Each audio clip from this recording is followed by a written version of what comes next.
तर आज बनवलेले हिरव्या तुरीच्या दाण्यांचे कटलेट अप्रतिम लागतात चवीला. तर थंडीमध्ये हिरवे तुरीचे दाणे सर्रास मिळून जातात. तर इथे मी एक मोठा पेला हिरव्या तुरीचे दाणे घेतलेत. 7 ते 8 लसूण पाकळ्या, 4 तिखट मिरची आणि अर्धा इंच आलं. हे घालून आपण ह्याला मिक्सरमध्ये पल्स मोडवरती याची भरड करायची. पाणी न घालता आपण ह्याला वाटून घ्यायचे. तर अशा प्रकारे आता आपलं हे वाटून झालंय तयार.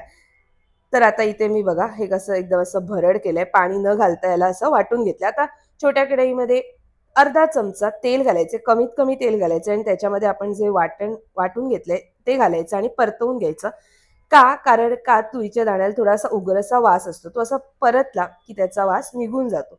2 मिनिटं परतवल्यावर ह्याच्यावर सगळे मसाले घालायचे. हळद, धणा जिरा पावडर, घरगुती लाल मसाला, काश्मीरी चिली पावडर, थोडीशी आमचूर पावडर हे घालून परतवून घ्यायचं. आता आपलं हे मिश्रण होतंय थंड. तर इथे मी 3 बटाटे उकडून घेतले. ह्याला आपण किसून घ्यायचे आणि ह्याच्यामध्ये आपण भरपूरशी कोथिंबीर घालायची. ह्याला मिक्स करायचे.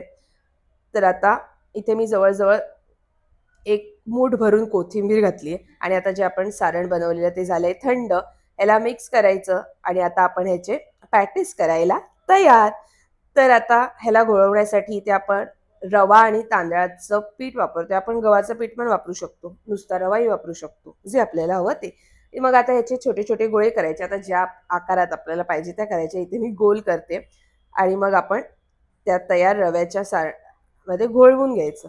तर अशा प्रकारे आपले हे पॅटीस झाले तयार. इथे तव्यावरती तेल मी तापत ठेवले आणि जे तयार पॅटीस आहेत ते सोडायचे आणि एक बाजूने चांगले गोल्डन ब्राऊन झाल्यावरतीच आपण याला परतवून घ्यायचे. तर अशा प्रकारे हे एका बाजूने झालेत. तर आता मी याची दुसरी बाजू पलटून घेते. तर अशी दोन्ही बाजू आलटी-पलटी करून दोन्हीकडून कुरकुरीत झाले की तयार झाले आपले हे तुरीच्या दाण्याचे पॅटीस. तर कशी वाटली रेसिपी? आवडली तर नक्की लाईक आणि सबस्क्राईब पण करा. आता हे आपण चहाबरोबर, हिरव्या चटणीबरोबर किंवा जेवताना डाळ भातासोबत अप्रतिम लागतात. तर नक्की करून बघा.